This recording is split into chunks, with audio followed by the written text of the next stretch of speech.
سردار مسعود صاحب، ایران اور پاکستان کیا دیکھتے ہیں مسعود پزشکیان کا دورہ اور اس کے بعد آئندہ آنے والے مہینوں اور سالوں میں دونوں ممالک کے تعلقات؟ سب سے پہلے تو ہم نے جس طریقے سے والہانہ انداز سے ان کا استقبال کیا ہے اس سے ایران کے لوگ بہت خوش ہیں، اور انہوں نے خاص طور سے جو ہم نے ایئر کرافٹ کے اسکورٹ کیا ہے اس کے ذریعے تو ان بہت ہی متاثر ہوئے، اور یعنی عوام کی سطح پہ بہت خوشی کی لہر دوڑ گئی ہے ایران میں۔ جو صدر پزشکیان ہیں وہ یہاں آئے ہیں تاکہ پاکستان کا شکریہ ادا کریں، اور اس کی وجہ یہ ہے کہ نہ صرف سفارتکاری بلکہ جس طریقے سے جس جرأت کے ساتھ پاکستان نے ایران کا ساتھ دیا، اور جب امریکہ اور اسرائیل نے مشترکہ حملہ کیا تو پاکستان نے اس کی یہاں بھی مذمت کی تھی اسلام آباد میں، اور نیو یارک میں سیکیورٹی کونسل میں مذمت کی تھی، لیکن مذمت سے آگے بڑھ کر انہوں نے ہر قدم پہ ایران کا ساتھ دیا ہے۔ اور پھر دوسرا یہ ہے کہ اس کے علاوہ میں سمجھتا ہوں کہ تین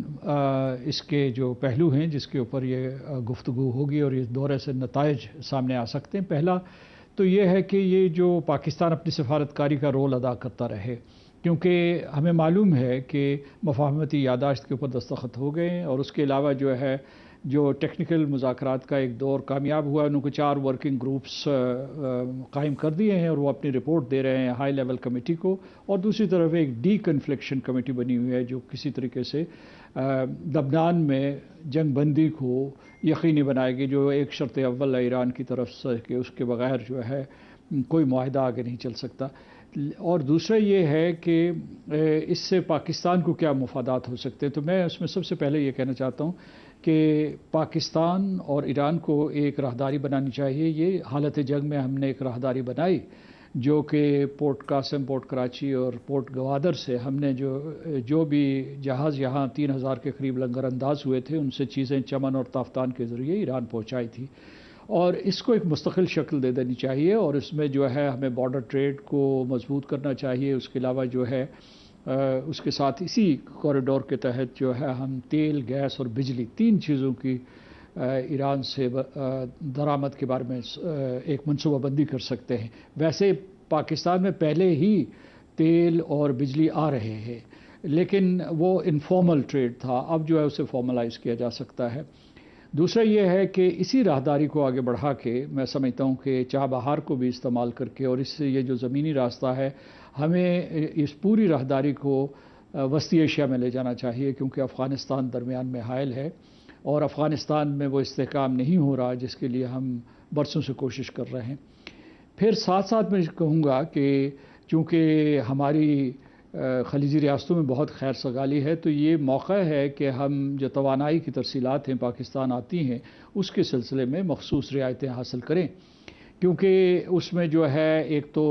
قیمتیں ہیں، دوسرا جو ہے اس میں جو ہے انشورنس ہے، انڈر رائٹنگ ہے، اور جو ہے بہت ساری ریلیٹڈ کاسٹ ہوتی ہیں۔ اور پھر میں یہ کہوں گا کہ اسی موقع سے فائدہ اٹھاتے ہوئے یعنی جو ایک تجویز ہے ایران کے حوالے سے کہ وہاں جو ہے تعمیر نو اور معاشی ترقی کے لیے کوئی $300 ارب کی رقم مختص کی جا رہی ہے، تو اس میں جو تعمیر نو ہوگی اس میں پاکستان کی کنسٹرکشن کمپنیاں اور جو ہمارے پاس FWO ہے، نیسپاک ہے اور دوسرے اس قسم کے ادارے وہ براہ راست شرکت کریں اور پاکستان شراکت دار بنے، جس طریقے سے میرا خیال ہے کہ خلیجی ریاستیں بھی شراکت دار بنیں گے۔ اس سلسلے میں میرا آخری نقطہ یہ ہے کہ جو خلیجی ریاستوں سے اور بلکہ یورپ اور امریکہ سے بھی ہمیں سرمایہ کاری کھینچ کے لانی چاہیے، اور خلیجی ریاستوں میں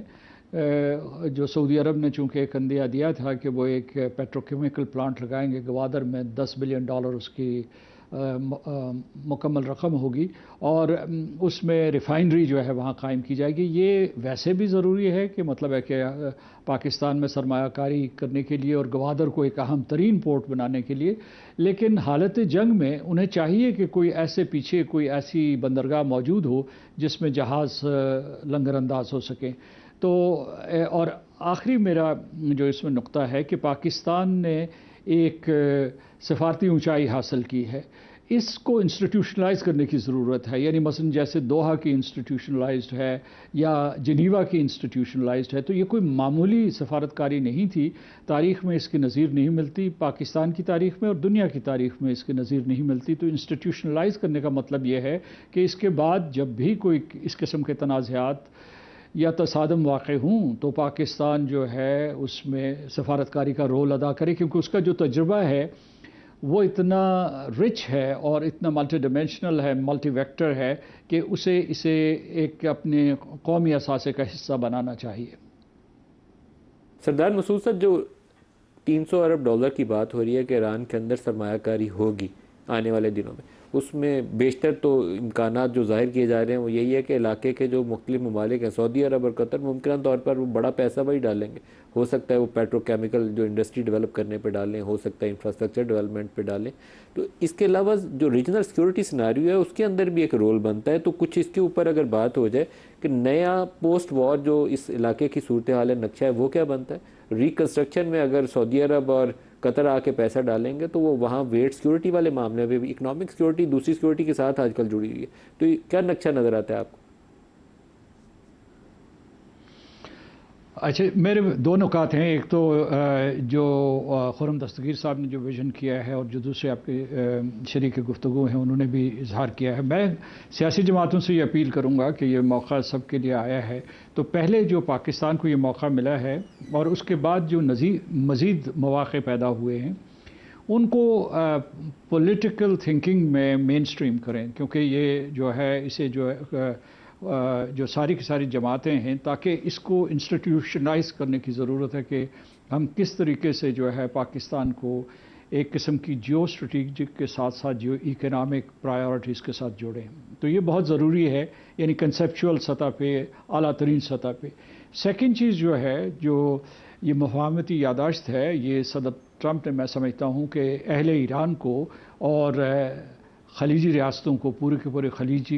خطے کو ایک تحفہ دیا ہے، کیونکہ اگرچہ انہیں ملک کے اندر بڑی سخت مخالفت ہو رہی ہے، کیونکہ انہوں نے خلیجی ریاستوں اور ایران کے درمیان باہمی انحصار کا ایک نیا فارمولہ دیا ہے، جس کے تحت یہ دونوں اس